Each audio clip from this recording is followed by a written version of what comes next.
Nós estamos no ano da mudança, e no ano da mudança, nós queremos ver novas perspectivas. Nós queremos ver coisas novas acontecendo na nossa vida. E como vivemos debaixo de lei de semeadura, na maioria das vezes, a via de regra, nós recebemos o reflexo do que plantamos. Então eu quero começar fazendo uma reflexão simples com vocês sobre misericórdia. Misericórdia. Eu fui olhar no dicionário e, para simplificar, ela se divide em duas áreas. A misericórdia fala de coisas que alguém sente em relação às adversidades, às dores, às calamidades que outras pessoas enfrentam. Então você é alguém misericordioso quando a dor do outro afeta você.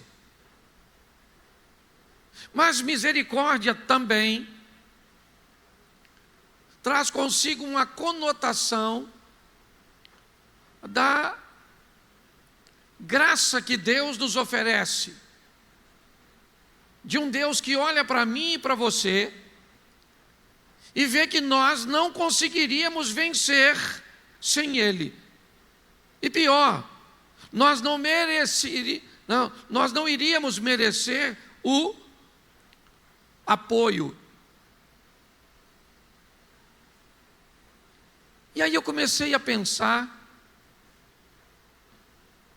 em duas coisas muito importantes para nós.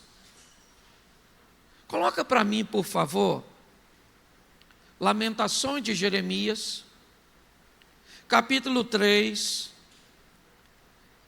verso 22. As misericórdias do Senhor são a causa de não sermos consumidos, porque as suas misericórdias não têm fim. Bota o verso seguinte: novas são a cada manhã, grande é a tua fidelidade. Feche os seus olhos. Senhor nosso Deus e Pai, em nome de Jesus, eis aqui a tua palavra. Continua falando conosco e usa-me como um canal de bênção nesta hora, em nome de Jesus. Você pode dizer amém? Isso. Vamos pegar esse texto e vamos olhar primeiro a misericórdia de Deus na conotação para que sejamos salvos. A Bíblia diz que a causa de não sermos consumidos, a causa de não sermos destruídos, está totalmente relacionada à misericórdia de Deus.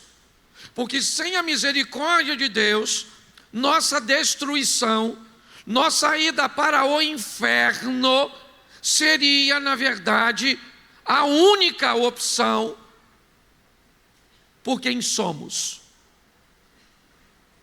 Por melhor que sejamos, por mais que tenhamos ou que encontremos em nós inúmeras virtudes, a Bíblia diz que todos pecaram e destituídos estão da glória de Deus. Então, no que diz respeito à misericórdia de Deus, o texto diz três coisas nos dois versículos que lemos. A misericórdia do Senhor é a causa de não sermos consumidos, porque a sua misericórdia não tem fim e ela se renova a cada manhã. Então ela é forte o suficiente para consumir aquilo que nos consumiria. Ela não tem fim, ou seja, Você vai morrer e a misericórdia do Senhor vai continuar, certo? Então ela não tem fim, pelo menos para nós. E ela também se renova, ela não se repete, ela se renova. É como se ela tomasse a intensidade de acordo com a necessidade que temos para aquele dia cujo qual nós estamos vivos. Lucas, no capítulo 1, no verso 50, diz também algo que corrobora com isso. A sua misericórdia é de geração em geração. Obviamente, ela foi sobre os nossos avós, ela foi sobre os nossos pais, ela está sendo sobre nós, ela será sobre os nossos filhos, ela será sobre os nossos netos, até tudo isso findar. Por quê? Porque se a misericórdia de Deus se ausentar, nós somos consumidos. A causa de não sermos consumidos, destruídos, é a misericórdia de Deus. E um Deus tão misericordioso deveria nos ensinar uma coisa. Mateus 9,13. Ide, porém, e aprendei o que significa misericórdia eu quero, e não sacrifício, porque eu não vim para chamar os justos, mas os pecadores ao arrependimento. Escute só. Olhe bem o que diz esse texto. Jesus está dizendo a esse texto para um grupo de pessoas que estavam indignadas porque Jesus estava comendo na casa do Levi, o discípulo que depois receberia o nome de Mateus. Jesus está dizendo: olha, eu acho melhor vocês voltarem para casa e aprendei o que quer dizer misericórdia, é o que eu quero. O que Jesus está dizendo é o seguinte: vão para casa e descubra que se eu pensasse o que você pensa sobre os outros a respeito de você, você seria consumido.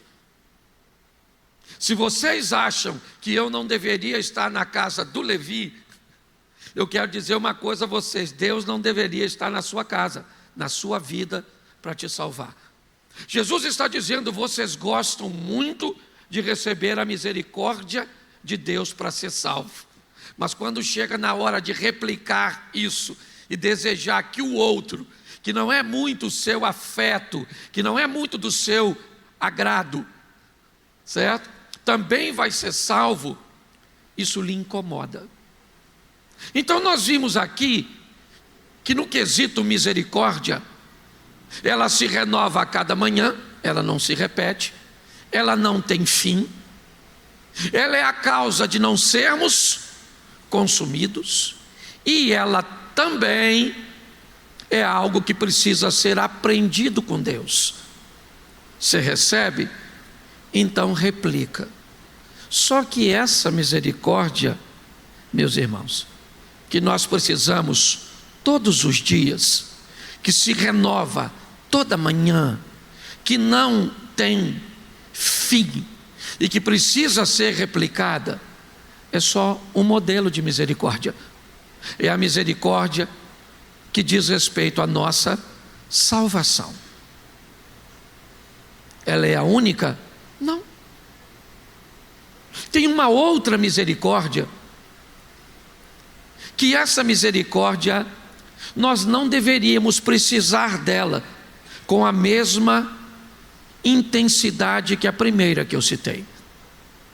A próxima misericórdia, ela não é a causa de nós, não sermos consumidos pelo pecado cujo qual está sobre nós. Ela é a misericórdia que nós vamos ter que acionar todas as vezes que fazemos uma besteira.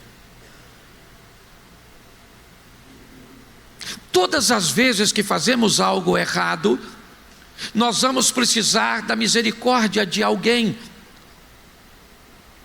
que pode ser revelada na paciência, na tolerância, que pode ser revelada na ajuda, no acolhimento.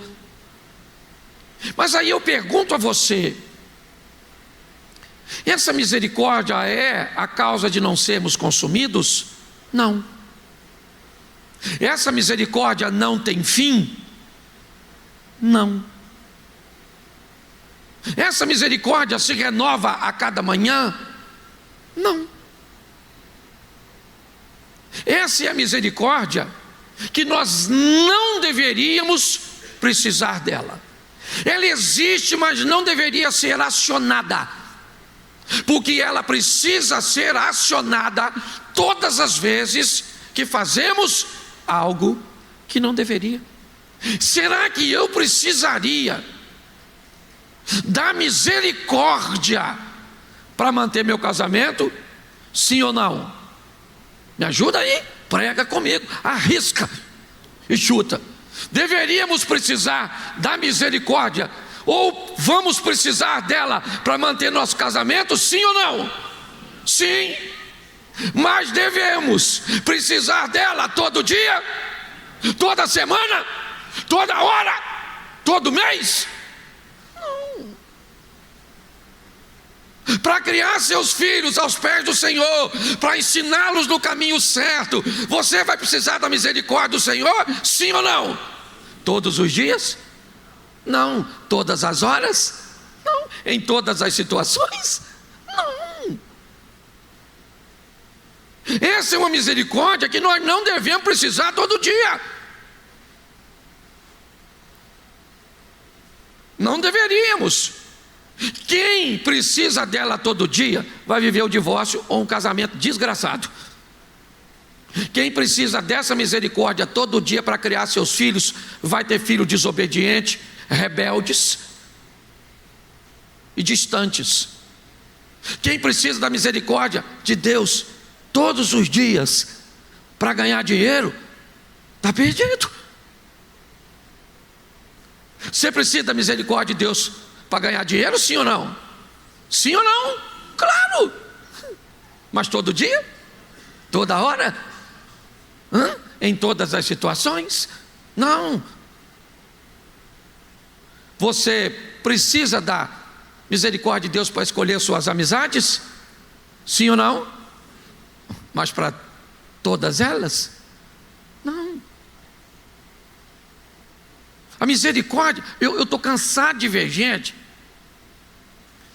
que para tudo precisa da misericórdia de Deus. Precisa da misericórdia do cônjuge, porque só faz besteira com o cônjuge. Precisa da misericórdia dos pais, da misericórdia dos amigos, da misericórdia do governo, da misericórdia, da misericórdia, da misericórdia, da misericórdia, da misericórdia. Pelo amor de Deus. Você, presta atenção, não quero, pastor, o que o senhor está dizendo? Que eu traí minha mulher e que agora não tem misericórdia? Tem.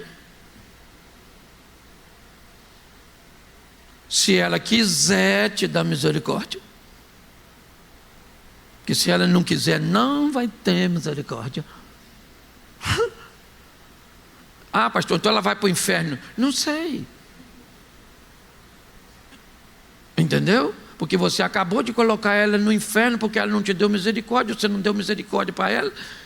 Discute isso lá com o chifrudo. Isso é um assunto muito sério, porque a misericórdia de Deus, né, para pagar os nossos pecados e as nossas transgressões, a Bíblia garante, ela se renova a cada manhã, ela não tem fim, ela é de geração em geração e ela é a causa de não sermos consumidos. Mas para procurar uma igreja para congregar, você precisa da misericórdia de Deus? Não, você precisa observar a liderança, observar o pastor, observar a estrutura, observar tudo, e aí você vai para lá. Para arrumar uma amizade legal, sincera, decente, você precisa da misericórdia de Deus? Não, você precisa de critério, de valor, de princípio, de tudo, para você escolher um amigo, para você educar seu filho. Estou cansado de ver filho que é uma bênção longe dos pais. Tira um menino de perto da mãe e do pai. O menino não faz bagunça, O menino senta, o menino não corre, o menino não grita, o menino não faz malcriação. Botou os pais perto. Parece que o inimigo vem junto com os pais. Você consegue entender isso? A misericórdia de Deus, para não sermos consumidos, é para ser usada quando? Quando? Todos os dias. Porque sem ela nós seremos, mas a misericórdia de Deus, que entra em cena para nos defender, muitas vezes, ou na maioria, de problemas criados por nós mesmos. Você já parou para pensar nisso? A quantidade de misericórdia para resolver essas coisas que você precisa? Se você precisa dessa misericórdia na mesma intensidade da primeira, eu quero te dar um aviso, como pastor: mude, tome uma outra postura, para que você aprenda a lidar com as decisões dessa vida com mais sabedoria. Preste atenção. Se você é cristão, vive em Cristo Jesus, essa primeira misericórdia para você não ser consumido está garantida, sim ou não? Se você morrer, você vai para a glória com Cristo Jesus, amém? Agora, essa misericórdia não te garante uma vida satisfatória, prazerosa nessa terra. Quanto menos você usar a misericórdia para viver aqui, melhor será sua vida em todas as instâncias, quer com negócios, quer com seus filhos, quer com seu cônjuge, quer com suas amizades, quer com seus relacionamentos interpessoais. Às vezes eu brinco aqui, as pessoas pensam que é sempre brincadeira, mas não é. Tem gente que não precisa de Satanás. A pessoa faz tanta besteira, tanta besteira. A gente mora aqui, a gente conhece muita gente. As pessoas que moram aqui, porque Xerém é um lugar que não é dos maiores. Então, a gente sabe a fama das pessoas. E esses dias, eu fui tomar café lá na padaria, irmão. E aí chegou um cara que já tentou consertar a vida dele diversas vezes. É um cara que tenta, mas já bagunçou umas 3 ou 4 vezes.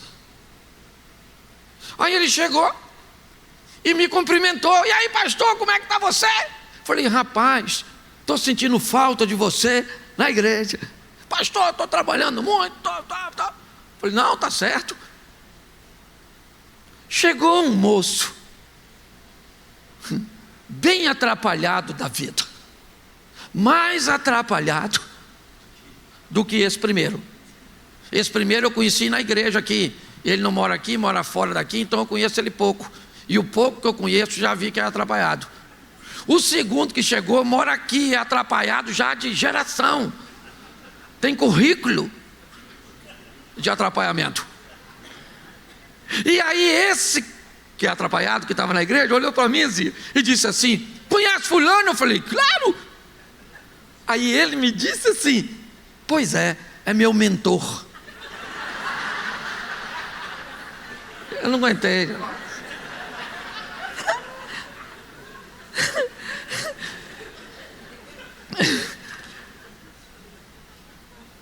Falei: não vai.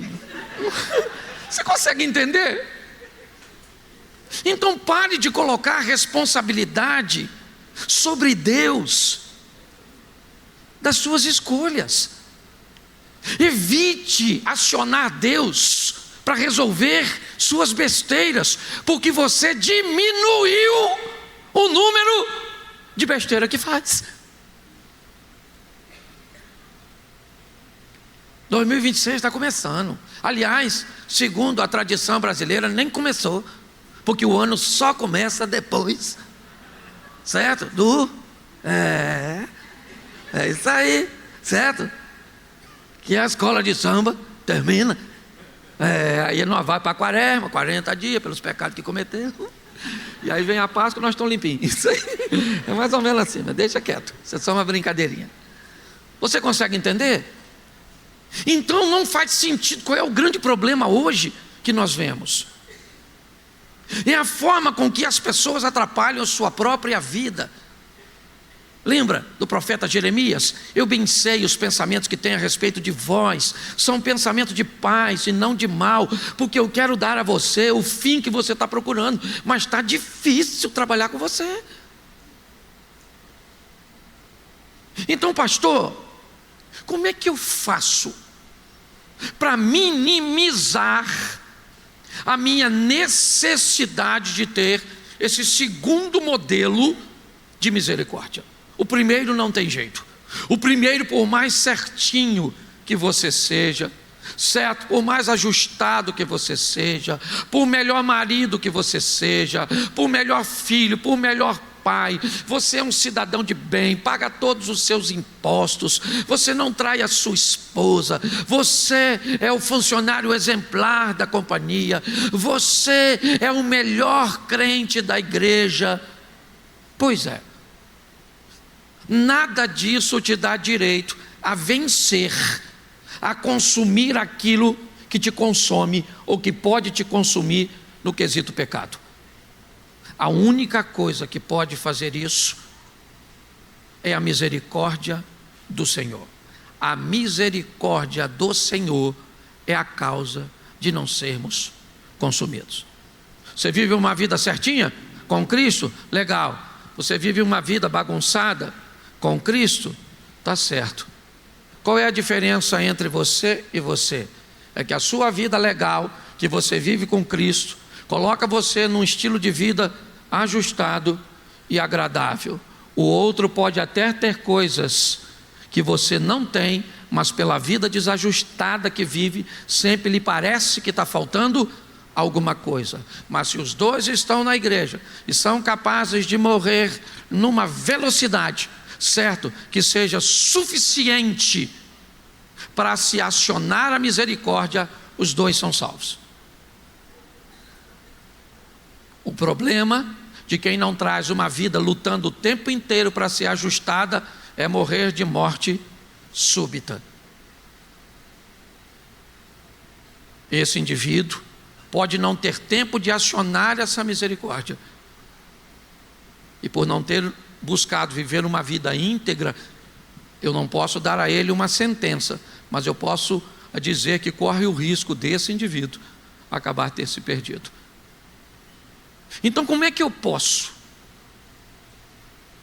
Pastor, como é que eu posso evitar de usar essa tal de misericórdia aí para corrigir as minhas coisas? Eu vou rapidamente conversar com vocês sobre Provérbios, capítulo 2, do verso 1 ao verso 5. Vou ler ele todo e depois eu volto. Filho meu, se aceitares as minhas palavras e esconder contigo os meus mandamentos, para fazeres atento à sabedoria ao teu ouvido e para inclinares o teu coração ao entendimento, e se clamares por entendimento e por inteligência, alçares a sua voz, como a prata a buscares e como a tesouros escondidos a procurares, então entenderás o temor do Senhor e achará o conhecimento de Deus. Volta no verso 1. Filho meu, vamos começar daqui. Filho meu. Vamos lá. Se eu perguntasse a você quem é seu pai, provavelmente você diria o nome próprio dele. Se eu perguntasse a você, ele está vivo ou morto? Seu pai é vivo, Geraldo? Não. Seu pai é vivo, Osias? Sim. Geraldo tem um pai morto, Osias tem um pai vivo. É obviamente que nós estamos falando de uma paternidade terrena, mas o texto não está falando de um pai biológico. O texto está dando ao ouvinte a informação de que ele é filho. Então, no que diz a Deus, seu pai está vivo e seu pai está vivo. Os dois têm pai vivo, porque Deus está vivo e no trono de sua glória. Então é muito importante que você entenda que a informação primeiro quer dizer quem é meu pai. Isso parece simples, mas não é não. Talvez eu não tenha muito tempo para explicar isso hoje. Mas se eu perguntasse a você, ou se você me perguntasse, vamos lá fazer o contrário. Vamos dizer que você falasse assim comigo: e aí, pastor, tudo bem? Tudo bem. Quem é seu pai? E eu falasse para você assim: meu pai é Deus. O que iria parecer a você essa frase? Tenta imaginar agora. Iniciamos uma conversa, aliás, nos conhecemos pouco, e você vira para alguém e diz assim: pô, quem é seu pai? E aí a pessoa diz para você: e cara, meu pai é Deus, o Todo-Poderoso. Meu pai é Deus. O que você pensaria a respeito dessa pessoa? Pare e pense. Tente aí. O que será que esse cara está querendo dizer? Meu pai é Deus. Deus é pai de todo? Sim ou não? Não. Não. Deus não é pai de todo mundo. Porque está assim de gente que não se sente filho. Está assim de gente que não se comporta como filho. Uma das coisas que faz com que um filho seja reconhecido é a similaridade que ele tem com o pai. Então Deus está dizendo: filho meu, nunca esqueça quem é seu pai. Você está com dinheiro? Seu pai é Deus. Você está sem dinheiro? Teu pai é Deus. Você está doente? Teu pai é Deus. Você está são? Teu pai é Deus. Você está cheio de gente do seu lado? Teu pai é Deus. Você não tem ninguém, acaba o culto, você vai embora sozinho, ele ainda é seu pai.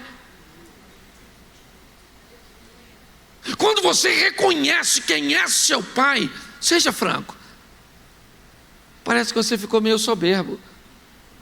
Ah, está falando que seu pai é Deus? Por quê? Não, estou falando porque eu me sinto filho dele. E eu me sinto filho dele em qualquer situação. Você acha que isso é simples, né? Vamos lá. João está no Jordão, Jesus vem ao batismo. Quando Jesus é batizado, uma voz fala com quem? Duas pessoas precisam ouvir isso claramente. O indivíduo que está preparando o caminho, esse alguém quem era? João Batista. E o outro que precisava ouvir isso? Quem? Jesus. Jesus não está num corpo humano? Sim ou não? Então ele vai enfrentar dificuldades humanas? Sim ou não? Então Deus, para o Jesus homem, diz o quê? Você é meu filho amado, em quem eu tenho? Precisava falar isso para Jesus? Provavelmente não. Mas precisava deixar isso como um exemplo para mim e para você, para quando você estiver passando uma dificuldade, quando você se sentir sozinha, quando a situação ficar feia, quando tudo parece dar errado, quando ninguém está do teu lado, quando a enfermidade chegou, certo? Quando a calamidade bateu à sua porta, você tem Deus como Pai. Você quer ver como é que isso é complicado? Jesus termina o batismo e vai para onde? Para o deserto, para ser. A tentação se inicia com a frase: se tu és Bom, vamos voltar à frase anterior. Este é meu filho amado, em quem eu tenho ponto. Afirmando. O diabo faz o quê? Troca a afirmação por uma interrogação, a certeza pela dúvida. Se tu és o, como se eu sou?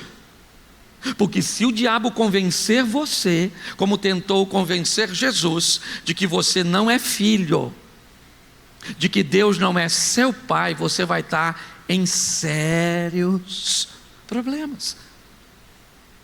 Então ele está dizendo: filho meu, se aceitarem as minhas palavras. Estranho, né? Quem está dizendo isso é Deus, sim ou não? Sim ou não? Isso. Nós estamos trazendo essa conotação. Se aceitar as minhas palavras, se aceitar, ou seja, você tem a possibilidade de recusar. Se você aceitar as minhas palavras, tá certo? Nem tudo aquilo que os nossos pais, nem tudo aquilo que as pessoas com muito mais experiência nos diz, que se nós evitarmos, vamos evitar uma série de problemas, vamos evitar uma série de transtornos. Nós nem sempre estamos dispostos a aceitar. Deus poderia nos obrigar, mas não é assim que funciona. Ele diz: meu filho, se você aceitar as minhas palavras e esconder contigo os meus mandamentos. Olha só, a palavra você aceita, os mandamentos você esconde. Os mandamentos, as minhas palavras e meus mandamentos, primeira pessoa. Deus está dizendo: se você, certo, aceitar as minhas palavras e esconder os meus mandamentos. Você só usa essa expressão esconder normalmente sobre duas situações. Você só esconde normalmente duas coisas. Para você esconder algo, uma, ele é muito valioso. Duas, ele é muito vergonhoso. Para você esconder alguma coisa, ou é muito dinheiro, ou é algo de muito valor, ou é algo de muita responsabilidade, que tem valor para você, é uma foto, é um objeto, é alguma coisa que ela é valiosíssima. Então ela não fica no alcance das crianças, ela não fica para qualquer pessoa ver, ela não fica em qualquer lugar, é numa gaveta, é por trás de alguma coisa, é dentro de uma bolsa, dentro de uma sacola, é dentro de um cofre, é num banco, é assim. Ou então ela é escondida por uma senha do celular, por uma caixa, certo? Onde as pessoas não podem acessar. Nós só escondemos coisas se elas são muito valiosas ou muito vergonhosas. Deus está dizendo: esconde os meus mandamentos. Porque se você esconder meus mandamentos, eles viram seus. Eles têm para você valor. E se meus mandamentos tiver para você, e aí é mandamento mesmo, pega lá os 10 e manda bala neles. Entendeu? Amai a Deus sobre todas as coisas, amai o próximo como a ti mesmo, honra o teu pai e a tua mãe, não cobice nada do próximo, não mate, não roube. É isso aí mesmo. E isso eu faço o quê? Aceito? Não. Não. Isso eu escondo. Por quê? Porque me traz vergonha? Muito pelo contrário. Eu escondo porque é valioso. E por que eu tenho que esconder? Porque tudo aquilo que eu escondo, eu não quero que ninguém roube. Então eu não quero nenhuma conversinha de um professor de filosofia numa universidade. Eu não quero nenhum desenhozinho, nenhuma novelinha. Eu não quero nenhum teólogozinho, certo? Que sabe muito menos do que pensa saber, sendo capaz de roubar o mandamento do Senhor do meu coração, da minha vida. Se aceitar e se esconder contigo os meus mandamentos, vamos lá, porque é muito conteúdo, eu estou só no 1. Para fazeres atento a sabedoria ao teu ouvido e para inclinares o teu coração ao entendimento. Olhe bem, vamos lá. Então, para que eu vou reconhecer que eu sou filho? Então eu sei quem é que está falando comigo, meu pai. Você quer olhar para Jesus e dizer: qual pai que o filho pedindo um peixe lhe dará uma serpente? Um pão lhe dará uma? Então Jesus, Deus está dizendo, o pai está dizendo aos filhos: olha só, se você aceitar minhas palavras, o que não é fácil de aceitar, não é fácil aceitar não, porque muitas coisas que o pai fala, nós não estamos a fim de obedecer, nós não estamos a fim de aceitar. Parece que são limites, certo? Que não vão trazer nenhum prejuízo para nós. Foi assim desde o início. Se esconder um mandamento no coração, para fazer atento. Para que eu faço isso? Para me fazer atento. Atento. Simples como a serpente, ou simples como as pombas. Não, vamos lá, me ajude aí, que até eu me perdi. Prudente como a serpente e simples ou sem maldade como as. Você nunca na vida vai pegar uma cobra distraída. Nunca você vai pegar. Atenção, atento, atento, atento. A gente mora no Rio de Janeiro, a gente sabe mais ou menos o que é isso. Sempre alerta. É ou não é verdade?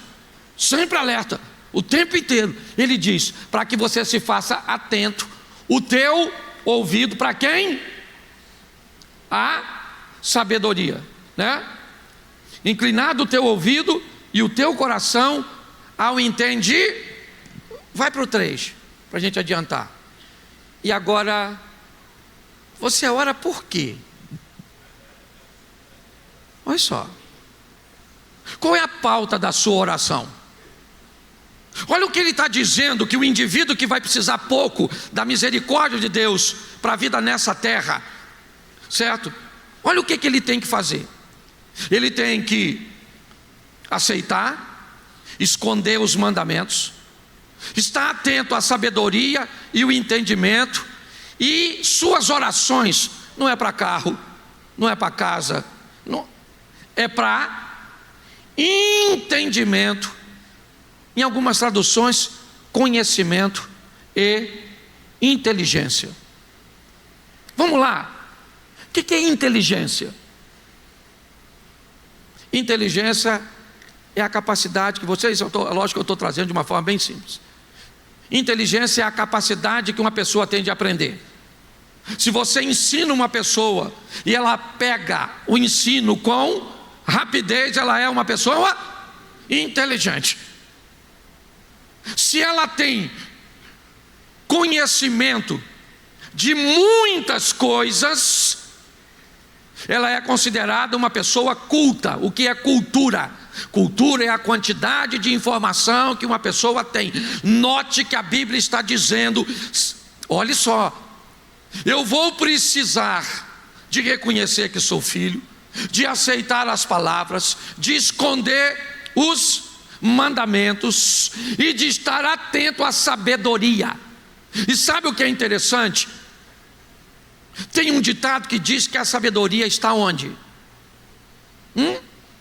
Nas praças. Sabe onde está a sabedoria? Nos 54 anos de casado. Quem vive perto deles, provavelmente, deveria se sentir muito habilitado a se casar para ter um casamento longo.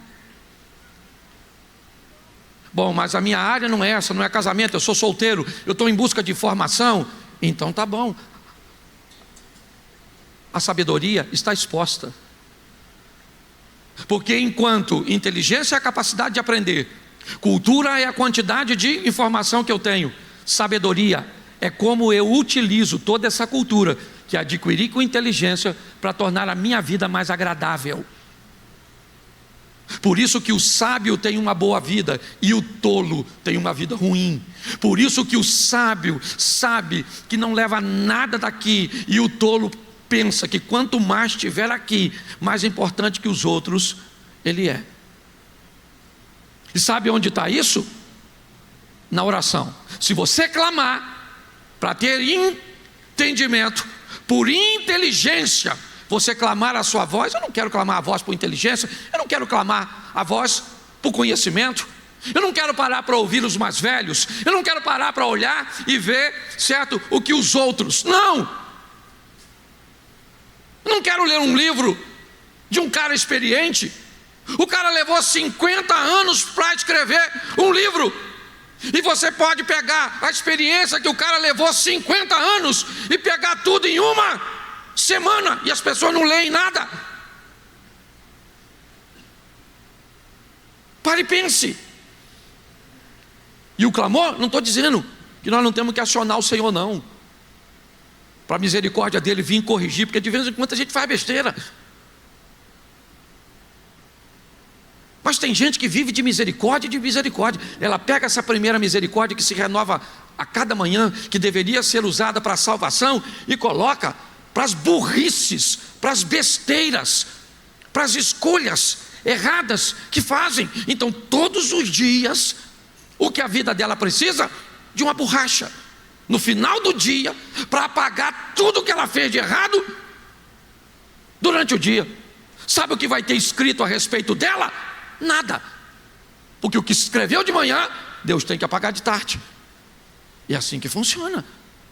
Então ele está dizendo: se você clamardes por entendimento e por inteligência, alçar a sua voz, verso 4, aí, como a prata a buscares, e como tesouros escondidos a procurardes. Como é que você procura um tesouro escondido? Ô gente, ó, tinha um tesouro lá na subida da serra. Vão! É assim que você procura?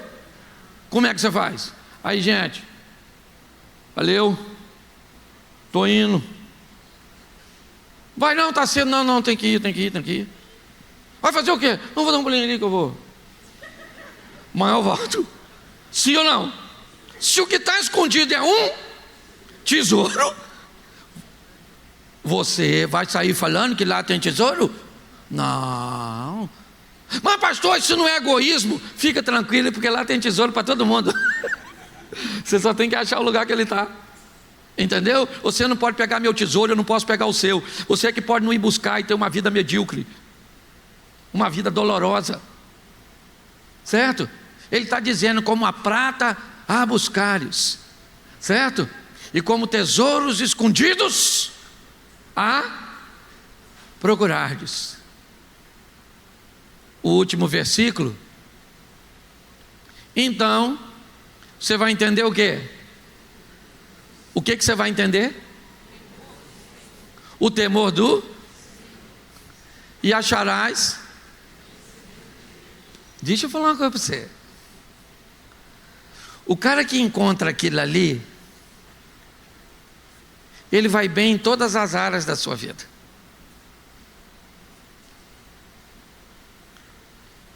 O que ele está dizendo é só voltar. Volta o texto para mim, por favor, que eu estou terminando. Ainda tem 20 minutos. Volta no verso 1 para me fazer um. Diga assim: eu sou filho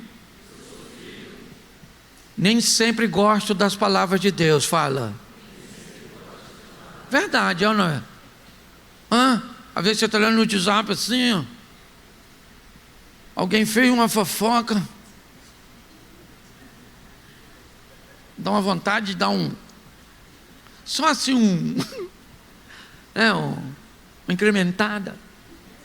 E aí Deus fala, você não é fofoqueiro. Você fala, eu sou. Sou sim, sou que eu não sabe. Sou. Certo? Bom, eu sou filho, nem sempre aceito. E não precisa aceitar também não. Pelo menos aceitar na conotação. Vamos lá para Jesus. Jesus disse que um pai tinha 2 filhos. Aí chamou o primeiro filho e falou, meu filho, olha, lá nós estamos colhendo as coisas lá na nossa terra. Faz o seguinte, dá um pulinho lá e ajuda o pessoal que está colhendo, tá bom? O que o filho falou? Vou, estou dentro, já estou indo. Ele foi. O pai chamou o outro e falou, meu filho, os trabalhadores estão trabalhando lá, faz o seguinte, dá um pulinho lá e ajuda os outros. O que ele falou? Não vou. Mas ele, qual dos 2 aceitou? Então, você não é obrigado a dizer que aceita. Você só tem que aceitar. Não quero obedecer.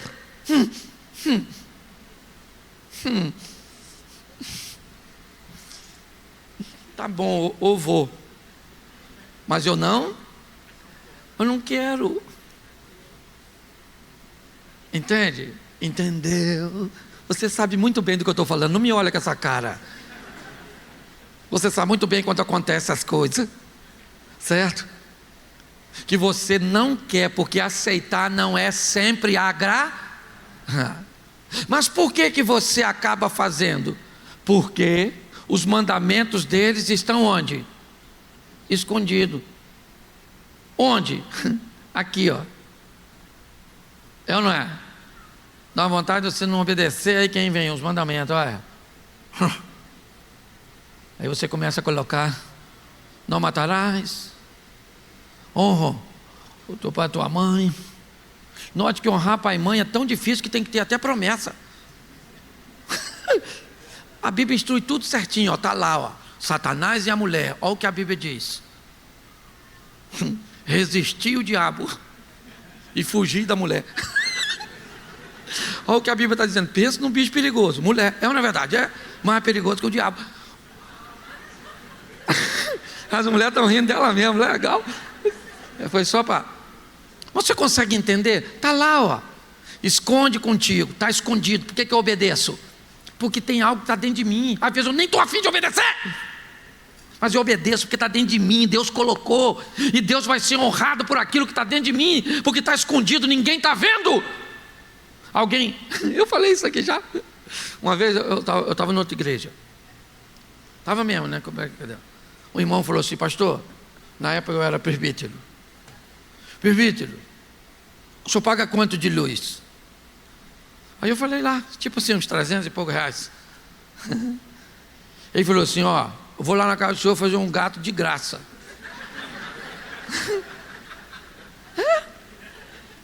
Ó, se o senhor pagar isso, o senhor vai pagar uns 90. Falei, gato, 300, 90. Isso é uma vantagem danada, esse tal de gato aí, pô. Eu falei, não, cara, não, eu estava com vergonha, que eu estava afim. É lógico que eu estava afim, cara. Economicamente era muita vantagem, sim ou não? Então eu estava afim do gato, do felino. Eu estava. Mas aí, o negócio do mandamento escondido. Falei, não, você não. Aquele não com cara de sim, sabe? Que namorada diz para namorada e depois engravida, sabe como é que funciona? Aqui não. Não. Aquela coisa. Aí, ele falou, faz, pastor. Eu vou falar com o senhor. Eu tenho, ninguém sabe. Nem o pessoal da companhia. Eu falei, meu Deus. Eu vou pegar esse gato. Eu falei, cara, faz o seguinte, eu sei que é vantagem, mas deixa esse negócio de gato para lá. Menino, você não está entendendo o que aconteceu. Pastor, o presbítero fulano de tal, eu já fiz para ele. Virou delação premiada. Eu, na verdade, foi só falando nos gatunos. E aí é que eu não quis mesmo, que eu falei, eu vou ser o próximo, nada. Não é se você está afim ou não, é se Deus está escondido dentro de você na palavra dele. É se a palavra dele está lá dentro, sua mulher não está, seu pastor não está, seu patrão não está, seu pai não está, não tem ninguém lá. Quem tem é Deus, porque ele é seu pai. Está escondido dentro de você. Posso ouvir um amém? Amém. E voltei até a pregar tudo de novo, porque o tempo estava sobrando. E para caçar o que? Sabedoria. Sabedoria tem a ver com qualidade de... Todas as vezes que você vê um sábio, o cara vive bem. Se ele tem muito, ele vive bem. Se ele vive pouco, ele vive bem. Tem sábio vivendo com pouco, tem sábio vivendo com muito. Tem tolo vivendo com pouco e tem tolo vivendo com muito. O sábio, certo? Com pouco ele é feliz, sim ou não? E o sábio com muito, ele vive feliz, sim ou não? O tolo com pouco vive ruim, sim ou não? E o tolo com muito também vive ruim. É esse estilo de vida. Ô gente, porque tem que morar no céu. Tem que morar no céu, então morre. Se não quer mudar suas decisões. Todo mundo quer ver Deus, mas ninguém quer morrer. Eu estou afim de morrer, você está? Eu não. Fui num culto um tempo atrás, aí botou nós de joelho, um garoto começou do meu lado. Volta Jesus logo, volta Jesus logo, volta. Eu parei. Falei, Jesus, menino novo, olhei assim, até interrompi. Nossa. Normalmente eu descobri, as pessoas que normalmente estão mandando Jesus voltar agora, porque normalmente o negócio não está bom. Só podia voltar hoje, ó, sai de perto. Calma, leva a pessoa, você vai. Aí eu de joelho dobrado e ele falando, volta hoje, eu já comecei a ficar com medo, não podia levantar, a igreja estava cheia. Aí eu falei assim, bem com Jesus, nem sei se eu pequei. Falei, Senhor, menino novo, querendo que o Senhor volte logo. Nossa, minha vida está legalzinha. Eu não queria que o Senhor voltasse não, mas se o Senhor voltar, o Senhor vai voltar para todo mundo, né? Então aí leva eu, vida acaba. Faz o seguinte, agrada eu e ele. Deixa eu e leva só ele. Ele morre hoje, me deixa quieto aqui para me viver.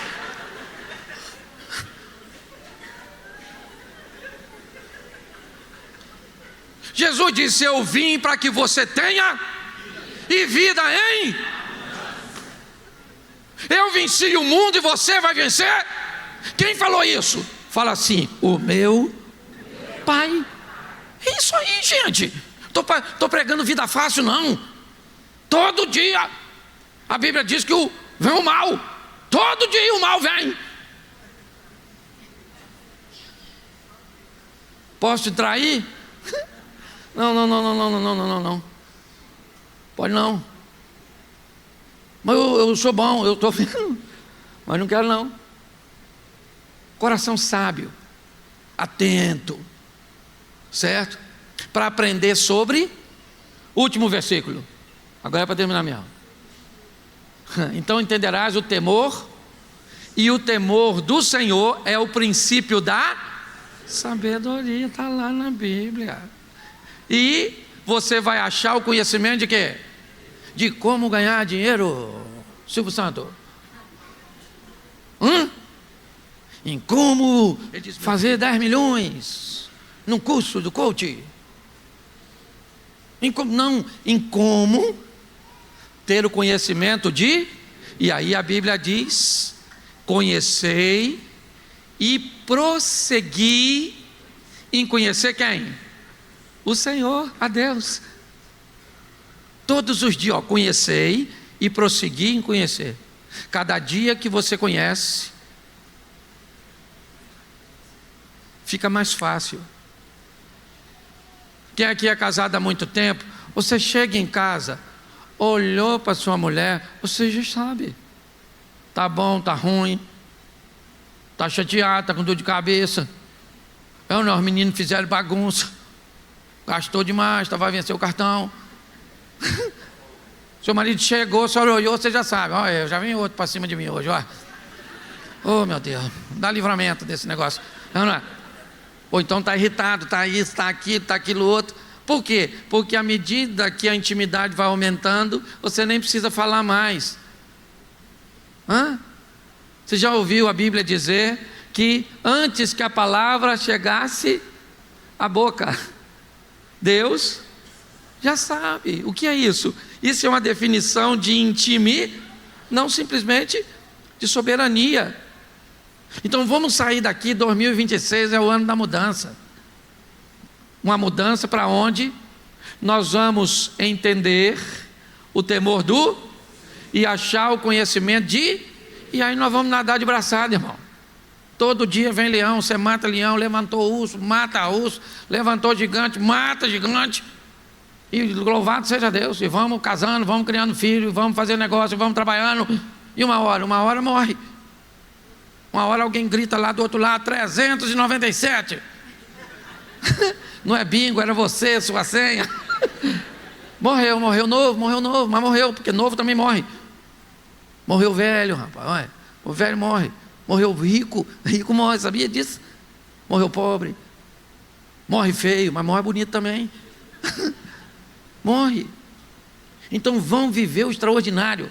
Você está aqui, ó, eu estou falando 1 hora e pouquinho, não resolveu o problema nenhum seu, mas como é que você riu? Você ficou feliz? Encontra Deus, porque a hora que Deus entrar, meu irmão, a minha mulher fala: Cláudio, eu não consigo entender, você deve ser doido. Você é de boa. Esse dia ela falou que eu tenho sangue de barata. Eu falei: eu tenho sangue de Jesus, menino, sou filho dele. Barata é seus parentes. Não é verdade? É lógico que eu não falei isso, eu estou vivo.